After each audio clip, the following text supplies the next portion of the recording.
Beautiful weekend ahead. 57 degrees in Oakland, 62 in San Jose, and 59 degrees in downtown San Francisco.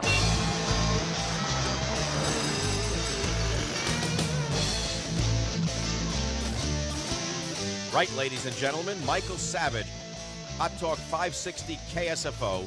We're talking about what kind of world do you want to live in? What highway are we on? Do we want to be on this highway? Do we want to create a new highway? What did Plato say? This guy knew what was going on, but that was Greece. This is San Francisco.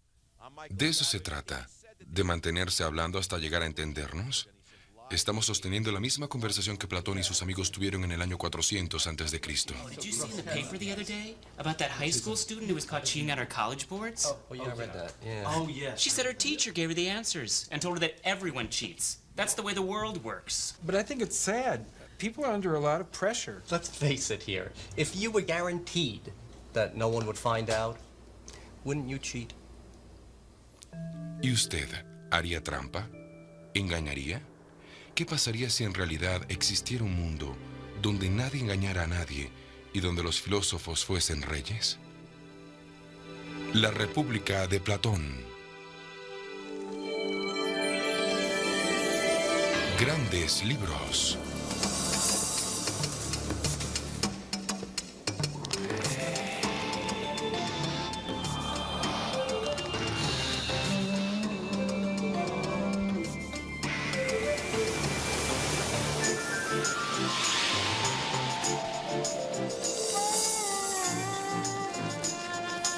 Grandes libros.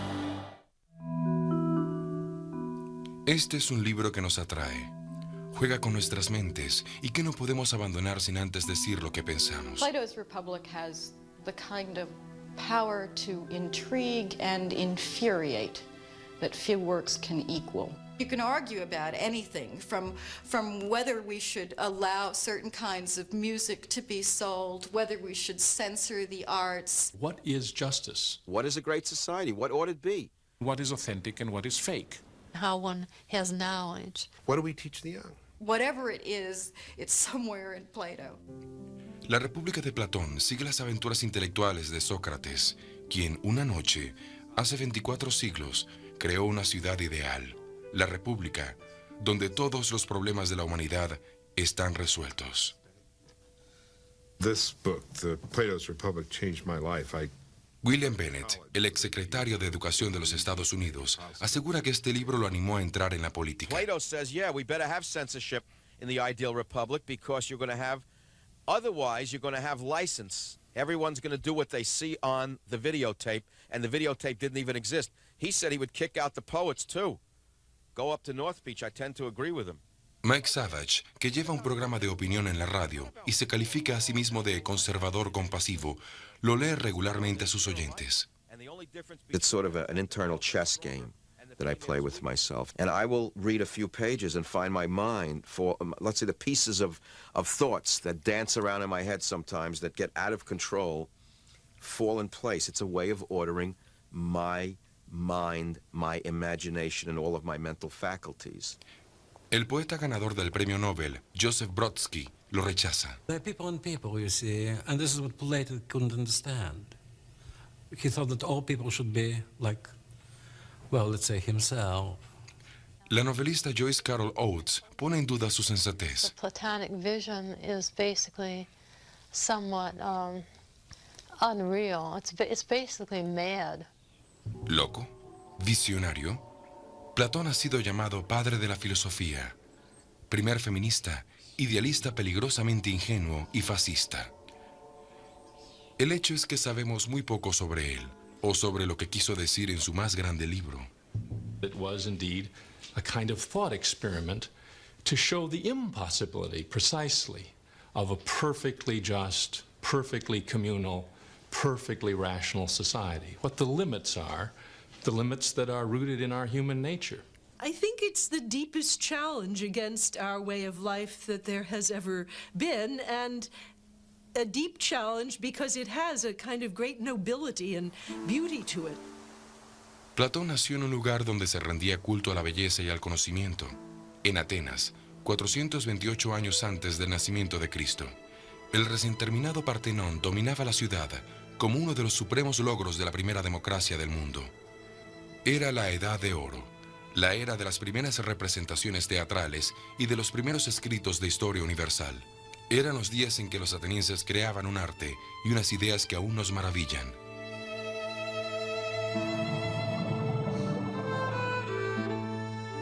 Pero también fue una época de devastadoras pérdidas humanas. Durante los primeros 23 años de la vida de Platón, ardía la guerra del Peloponeso entre Atenas y su vecina Esparta.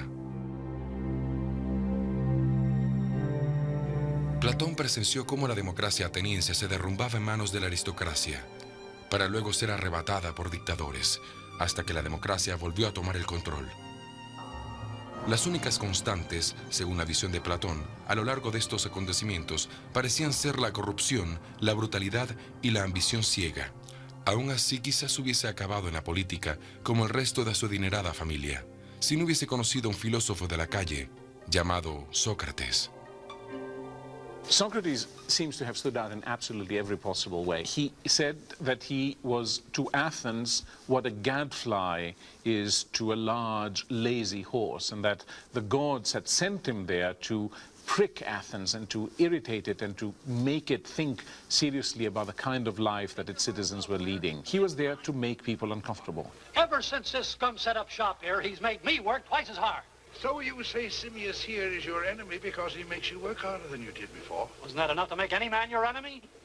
But an enemy is a man who does you evil, isn't he? Any fool knows that. And a friend is one who does you good. Any fool knows that, too. But what a fool does not know is what is good and what is evil. Now, you make better vases and you work harder because of Simmias' competition. Do you not? To talk to Socrates was to be taken down the garden path, at the end of which one finds that, alas, you don't know what you're talking about.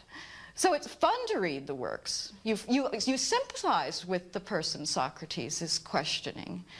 And you have a sense that this poor person is being had, but you don't know exactly how it's being done. Socrates is the master of this. He can give you enough rope to hang yourself, and he always does. El maestro no escribió nada por sí mismo. Sabemos de él por medio de escritores como el general Jenofonte y el poeta cómico Aristófanes, quien satirizó a Sócrates llamándolo tendero del pensamiento. Anger always interests me. Pero el infame método socrático fue recogido con mayor intensidad por Platón en una serie de conversaciones imaginarias conocidas como los diálogos. Hizo de su mentor el personaje principal de más de 20 libros, entre ellos La República. La trama comienza en el puerto del Pireo, en las afueras de Atenas. Sócrates se encuentra con un viejo amigo que lo invita a una reunión en su casa. Es allí donde Sócrates aprovecha la ocasión para iniciar una conversación que durará toda la noche. Cephalus, it's clear that you're a good and decent man, so if anybody knows what it means to be a good and just person, it's you. I have been able to proceed through life with a clear conscience. I haven't been tempted to cheat or deceive someone to survive. I pay my bills. Occasionally, I give to a good cause. So, if I understand you, Cephalus, to be a good person means to tell the truth and to pay your debts. Well, Socrates... The main argument of the Republic is an argument about being a good person. The term that's usually used in translations is justice. And what's at stake is a definition of justice. The style of the book, like the Johnny Carson show. Here we are, we're gathered together, we're talking. Let's meet so-and-so. Let's see what he has to say. Let's meet Cephalus. Well, Cephalus, come on out and tell us what you think about things. Well, Polemarchus, come on out. What do you think? Well, here's that crazy guy, Thrasymachus. Come on out, Thrasymachus. What do you think it is? Well, it's like an ongoing, late-night TV show with these, quote, experts coming on. Here's your interviewer, your moderator, who says, well, that won't do. No, that idea of justice won't do, and this idea. And and the audience gets caught up in it. A man has lent you a weapon and now wants to have it back, but in the meanwhile, he believes his wife's having an affair with someone else and he's desperate and actually wants to kill himself. Would it be right to give him what is rightfully his? No, I suppose not. So, in this case, doing the right thing would, in fact, be doing the wrong thing. And the man defined as a good man would, in fact, be a bad man.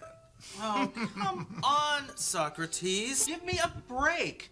What's the point? I mean, you're so wise. You tell us. What makes a good person?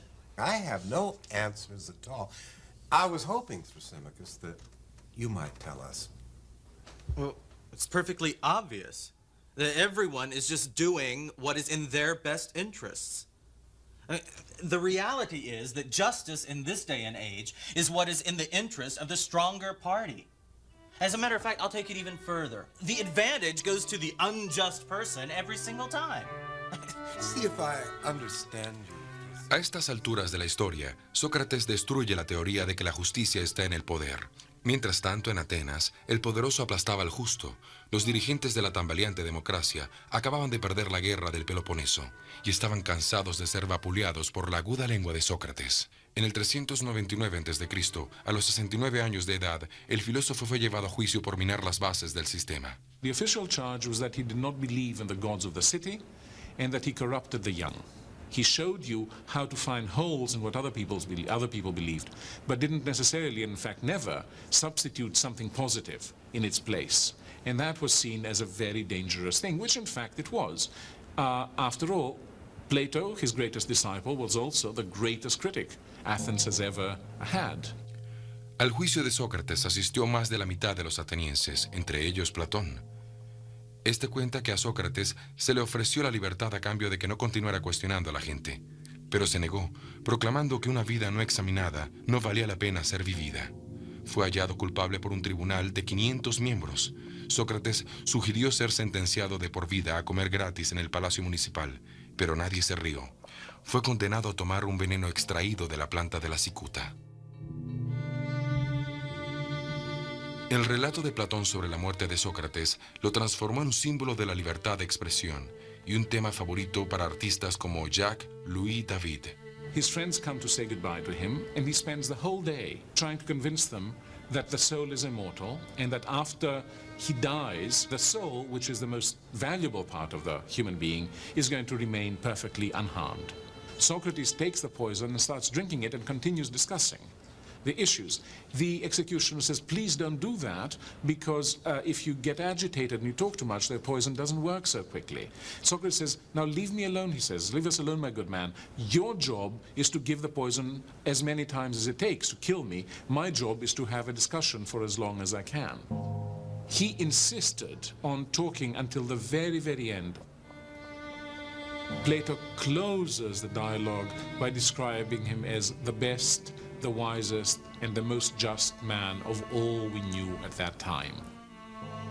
El martirio de Sócrates hizo que la carrera política se volviera inconcebible para Platón. Pasó el resto de su vida continuando el trabajo de su maestro. Nadie sabe con certeza dónde acaban las ideas de Sócrates y comienzan aquellas de Platón.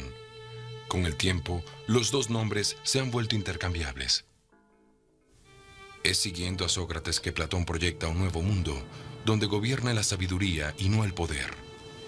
Y es Sócrates quien explica por qué los filósofos deben ser sus reyes.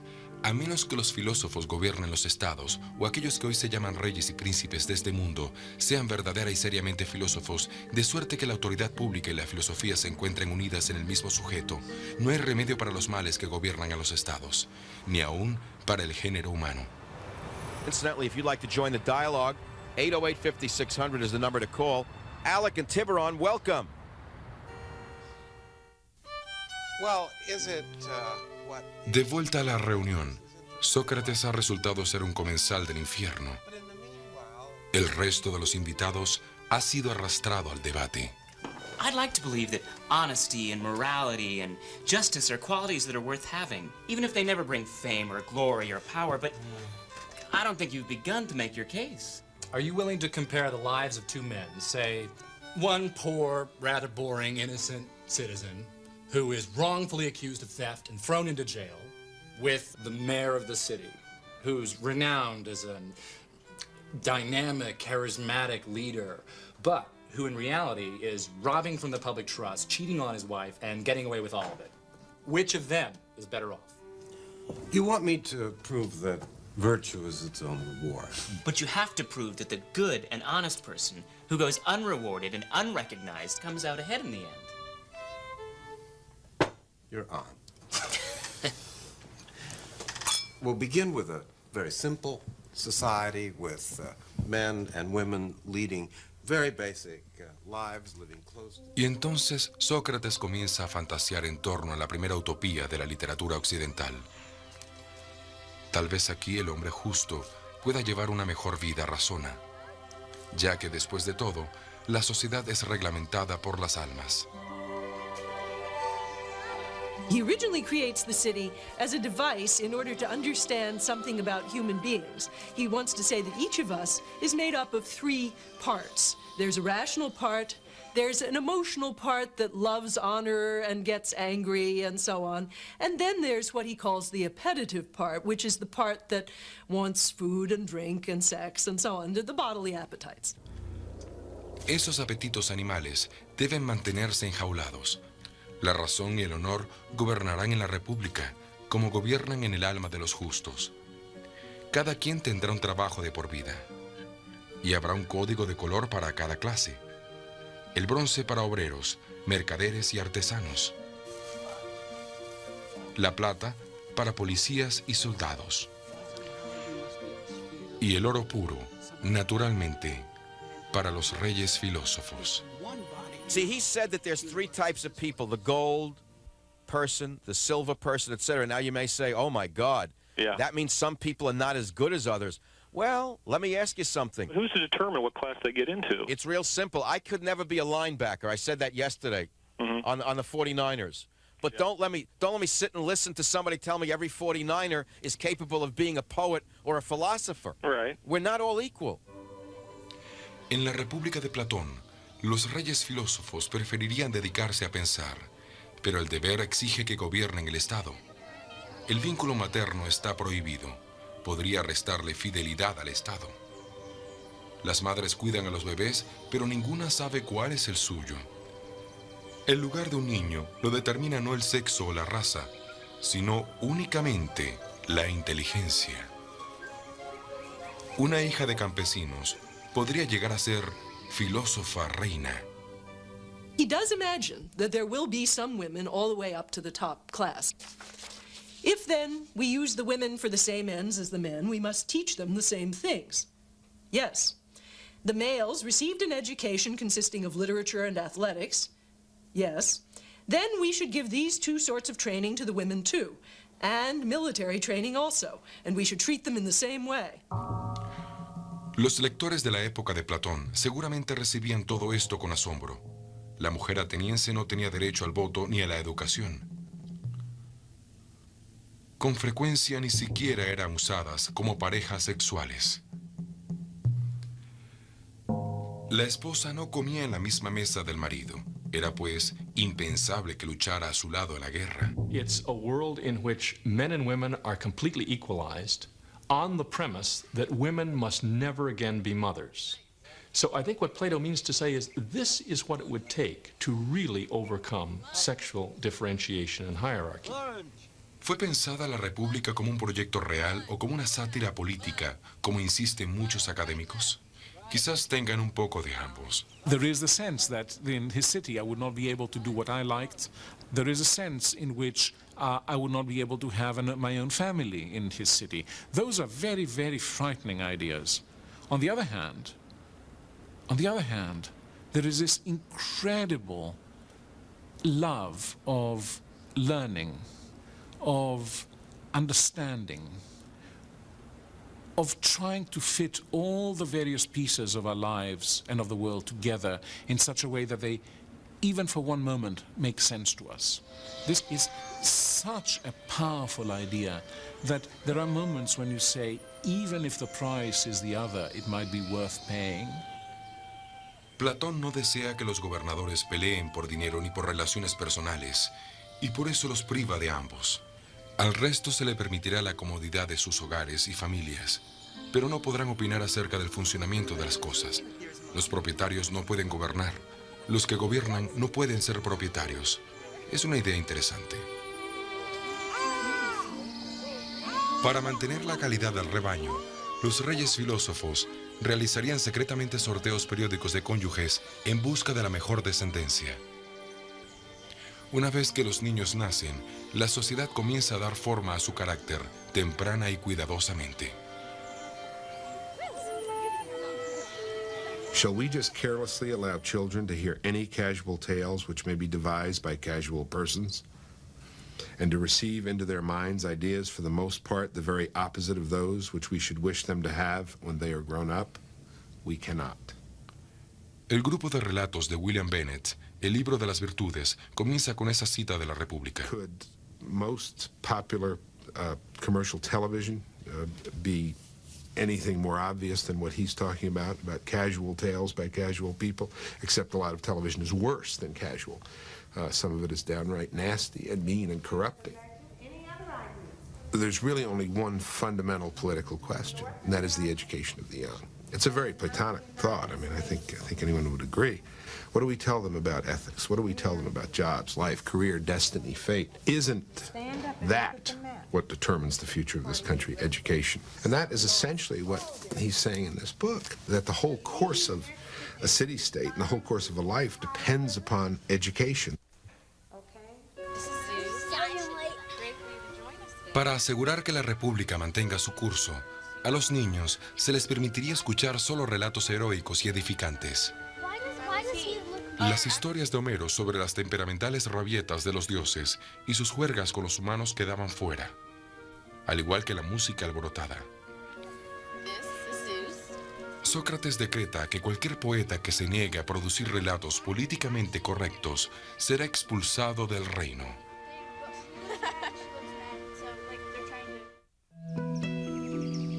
¿Es real esta montaña? Platón no lo creía así. ¿Qué tal esas nubes?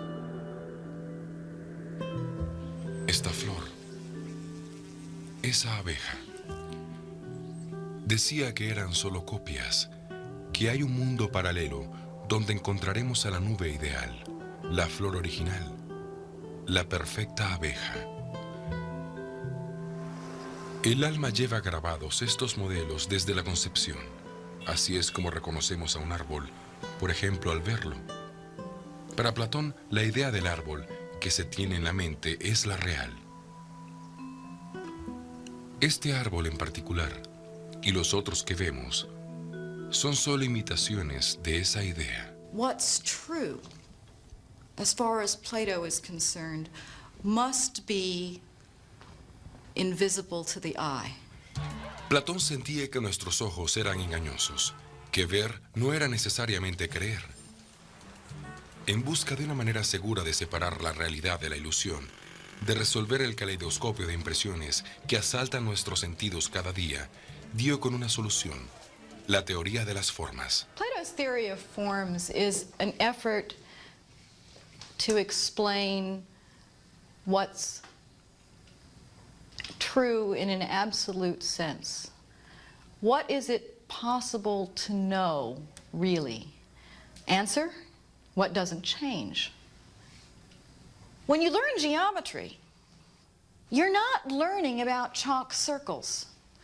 You're not learning about circles that are even more perfect than the one I've drawn if in fact the circle is made of something physical. You're learning about an ideal circle, one that you can't touch, one that you can't even see, because any circle you could see would be a physical circle. And so Plato, wanting to point us to what can't change and is perfect, wants us to consider a circle that can't be seen. What do we see about the 3 yellow and the 2 green? What do we see? Los matemáticos que quieren probar la existencia de círculos invisibles y de ecuaciones abstractas manejan formas ideales. Pero el tipo de salto mental del que hablaba Platón iba mucho más allá de la matemática, algo que ha frustrado a los filósofos por siglos. En la memoria de este cielo metafísico habría un ejemplo perfecto de cada cosa del universo, y aún de cualidades como belleza, justicia y bondad. Hoy en día, muchos estudiosos opinan que él estaba orientado en una dirección errada. Para ellos, en este instante, este mundo es lo más real que puede llegar a ser. These ideas will always be evolving so long as we are human and so long as consciousness is evolving. You simply can't stop history. You see, everything is changing. Reality is flux. Sea cual sea la opinión sobre la constante búsqueda de respuestas de Platón, nadie pone en duda el poder del relato más famoso de la República, la alegoría de la caverna.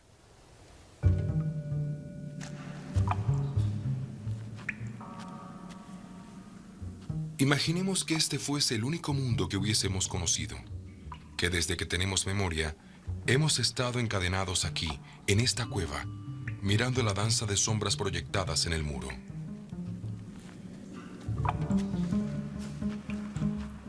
Incapaces siquiera de voltearnos, desconocemos que se trata de meros reflejos proyectados por el mundo exterior. Creemos que esa es toda la vida. Esta es nuestra realidad.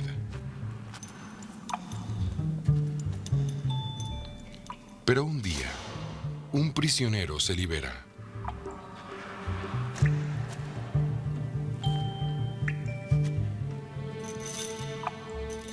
Arrastrado hacia la luz, aunque casi cegado por su primera visión del sol,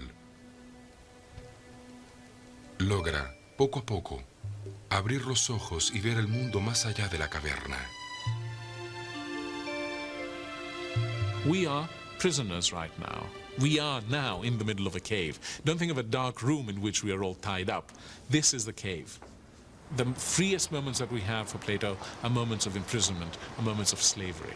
We all begin, in some sense, as prisoners of our culture, or our religion, or our civilization. We're given answers to the most fundamental questions. What is love? What's a good family? Who is God? Nowadays, the currently fashionable, conventional philosophy that's taught in our schools is something called pragmatism. The idea being that we just simply can't really transcend our own time and culture, that we have to just deal with the world that's given to us. Now, Plato would say that means just rearranging the shadows on the walls of our cave. One of the tasks of the Republic is to bring people out of the cave where they're not looking at shadows, but looking at the real thing, out into the sun.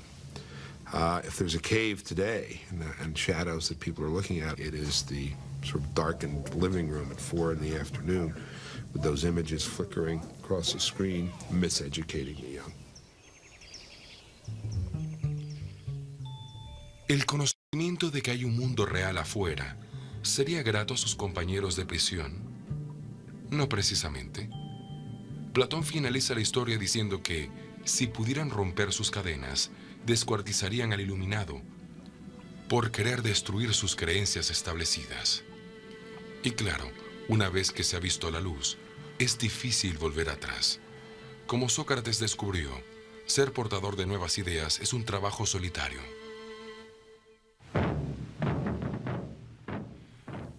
La crítica más feroz contra la República surgió en la década de los 40.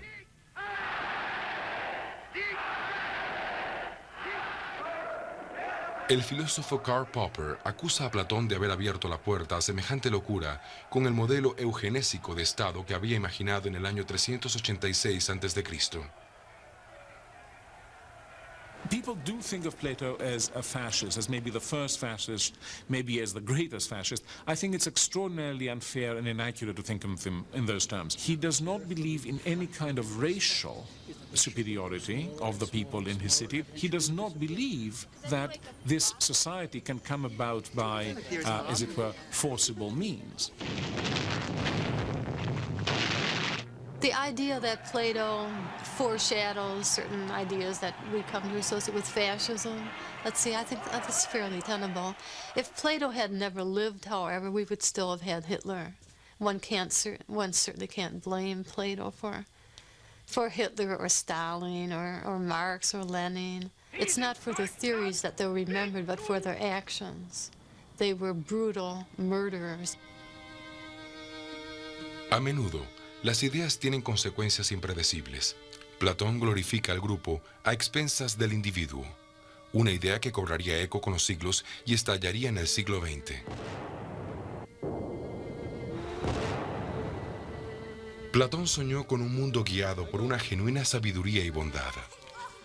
Pero, a juzgar por los acontecimientos, es improbable que tal bondad pueda ser hallada alguna vez. In fact, corruption is the human norm, and this is what Plato won't swallow. La comprensión de Platón acerca de la naturaleza humana podría parecer tan abstracta como sus ideas, pero muchas de esas ideas continúan bastante vivas. Por ejemplo, Singapur. En solo 30 años, esta pequeña isla con tanta diversidad étnica se ha transformado en una sola nación, un mismo pueblo, un solo Singapur. Su líder es un déspota benévolo llamado Lee Kuan Yew, que goza de una reputación de integridad tan legendaria como sus estrictos controles. El porcentaje de crímenes es bajo y el nivel de vida alto. Es visto con sorpresa como uno de los países en vías de desarrollo más exitosos del mundo.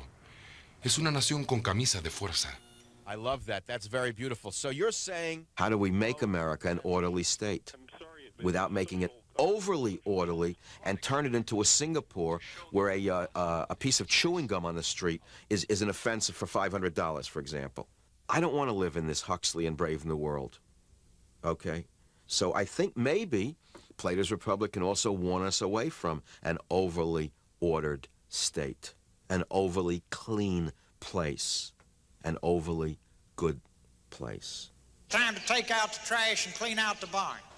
Ah, eso nos lleva a la democracia. ¿Podría un rey filósofo sobrevivir en Washington, D.C.? Tras pasar horas planificando en detalle la perfecta ciudad, Sócrates hace una digresión para criticar cada forma de gobierno previamente intentada.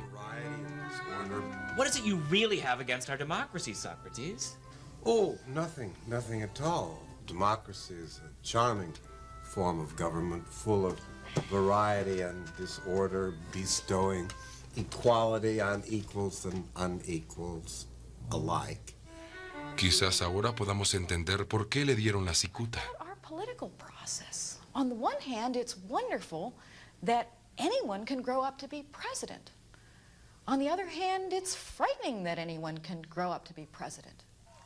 Norteamérica no elige a sus dirigentes por mayoría como hacían los antiguos atenienses.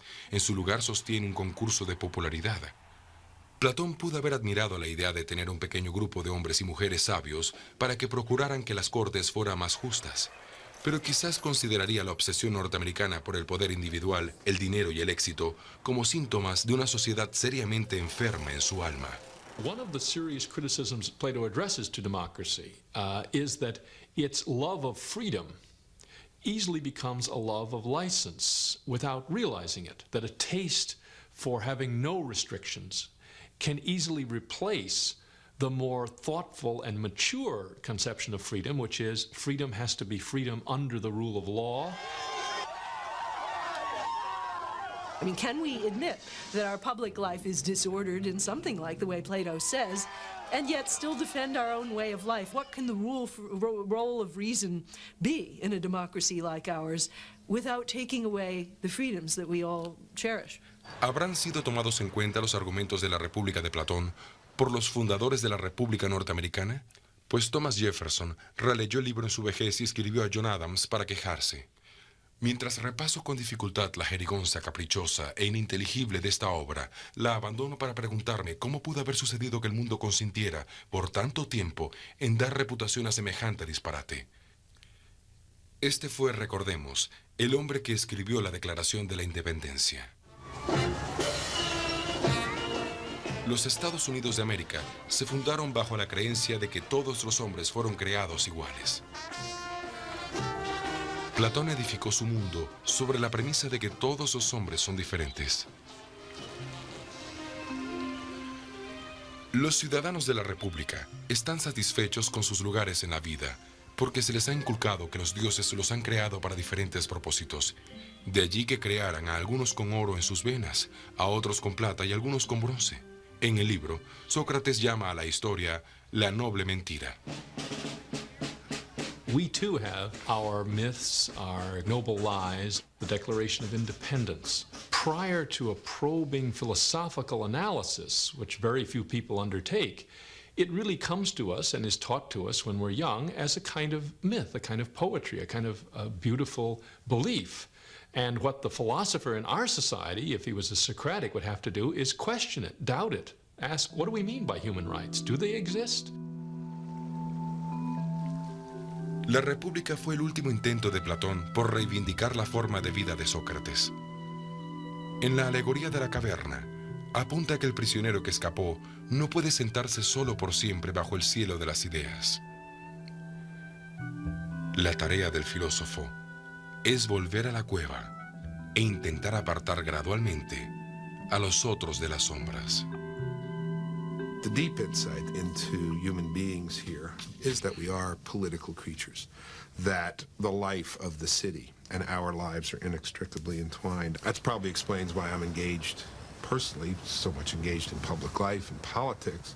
I am persuaded by Plato that the man who lives away from the affairs of the city-state is the idiot, that to separate oneself from the life of the community is to separate out oneself from life itself.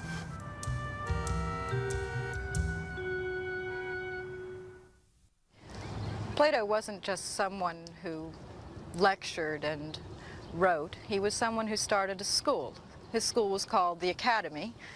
The word we have now, academy, and likewise the word academics, comes from the Greek word. And at his school, he had a student who went on to become rather famous in his own right. His name was Aristotle. Aristóteles llegó a la academia a los 17 años de edad. Pasó 20 años disertando con Platón sobre el significado de todo, antes de ser designado tutor de Alejandro el Grande. La primera universidad del mundo perduró casi 1000 años. Luego, en el año 529 de nuestra era, los cristianos consideraron que este arsenal del pensamiento era un reducto del paganismo y la clausuraron para siempre. Hoy en día no queda mucho de la Academia de Platón, pero aún es un suelo sagrado para esos amantes de la sabiduría que se reúnen cada semana a oír las ideas de los filósofos modernos. Al cerrarse la escuela, los estudiantes de la academia huyeron, llevando consigo probablemente los manuscritos de Platón y Aristóteles para su protección. It meant that there were scattered all around the Mediterranean world extremely good copies of all of Plato's works.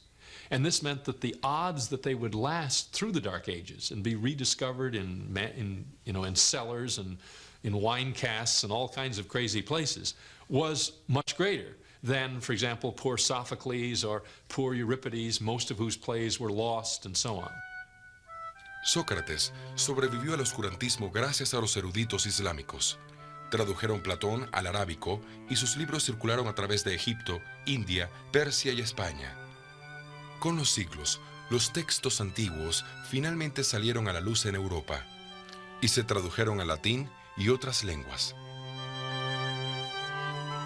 Este manuscrito del siglo IX, hallado en Constantinopla, fue adquirido por el rey Enrique IV de Francia hacia el final del siglo XVI. Se considera la copia más vieja que existe en el mundo de la República. En los 24 siglos pasados, desde que se escribió La República de Platón, ha engendrado cientos de mundos imaginarios. En 1516, Sir Thomas More dio el nombre de utopía a los reinos míticos que diseñó según el modelo de Platón. En griego quiere decir en ninguna parte y a la vez un buen sitio. Platón pudo haber servido de inspiración para el Mago de Oz. Allí los 4 personajes parecen simbolizar esas 4 virtudes cardinales: valor, sabiduría, compasión y moderación. Al igual que Sócrates, se embarcan en un viaje al otro lado del arco iris en busca del conocimiento personal. Sigmund Freud estudió a Platón.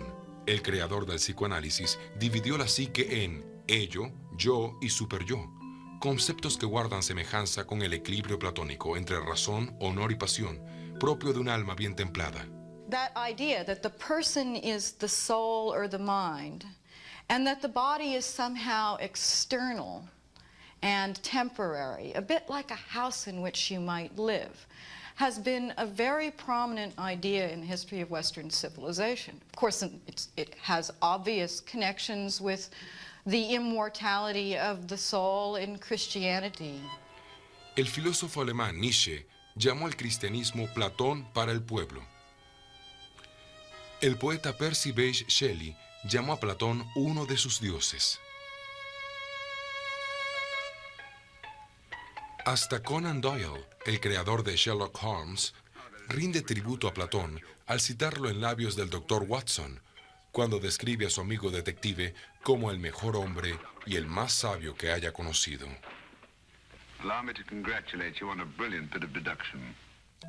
Platón nunca desistió en su búsqueda de la verdad, y nunca debemos caer en la creencia de que su visión era opuesta a la experiencia. Su única aventura en la política sucedió en la isla de Sicilia, donde tuvo la esperanza de convertir al joven príncipe en un verdadero rey filósofo. Pero sus súbditos pronto se aburrieron del experimento e intentaron vender a Platón como esclavo. Después de escapar con vida a duras penas, Platón se vio obligado a crear una especie de utopía más condescendiente. Los poetas permanecerían expulsados, pero los reyes filósofos serían reemplazados por el voto y una serie de leyes. Platón murió poco después de terminar las leyes, a los 80 años de edad. Su biógrafo narra: se ha marchado a esa ciudad-estado que ideó y sembró en el cielo. Muchos siglos después, el filósofo Alfred Whitehead afirmó que toda filosofía es solo una acotación a Platón.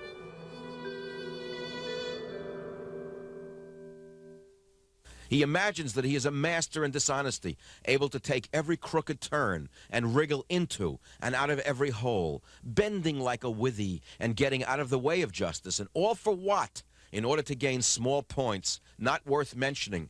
He's talking about the lifelong litigant, ladies and gentlemen. 2,700 years ago, the lawyers and the judges were already driving Greek society insane. Okay. I think one of the most compelling moments in the history of Western thought is in this book. And I will never forget, I still get goosebumps thinking about it, which is the challenge of the Ring of Gyges. If you had this ring, and that's the story in here, and you turned the bezel of the ring and you became invisible, and you could get away with anything by being invisible, would you do it? What Plato wants to prove in the Republic is that that's wrong, that in fact, even with a ring that made you invisible, even apart from what other people think, it's good to be good. The question is whether he succeeds in proving what others might want him to prove or expect him to prove. In the course of the Republic, he redefines goodness. Plato tells us that virtue is internal to a person, that it's the harmony of the soul. I've shown that morality is like health. Morality, indeed, is the health of the soul. It's essential to a happy and meaningful life, regardless of the consequences. You tell me what's preferable, being a sane, well-balanced person, or just appearing to be one? Would you rather act the part or live it? Even if no one ever notices or applauds. People leave the dialogue differently from when they start. You are a changed person in some ways by encountering this man who truly means what he says. This is not just highfalutin bull session. This is about life and how you leave it, how you live it, how you leave it, and the conditions under which it should be lived. This is about the real stuff. You see, most of us, when we think, usually we're in trouble, and we think to get out of trouble. What Plato tries to convey there is thinking can be a feast and a frenzy, and that philosophy is that thinking as a feast. El asombro, dice Platón, es el comienzo de la filosofía. Aún continúan inquietándonos las mismas preguntas que él se formuló hace tantos siglos. Aún andamos en busca de la sabiduría y la justicia, y solo logramos un acercamiento imperfecto. Aún luchamos entre realidad e ilusión, razón y pasión. política y filosofía, entre lo público y privado, entre el cuerpo y el alma. Y tal vez siempre será así.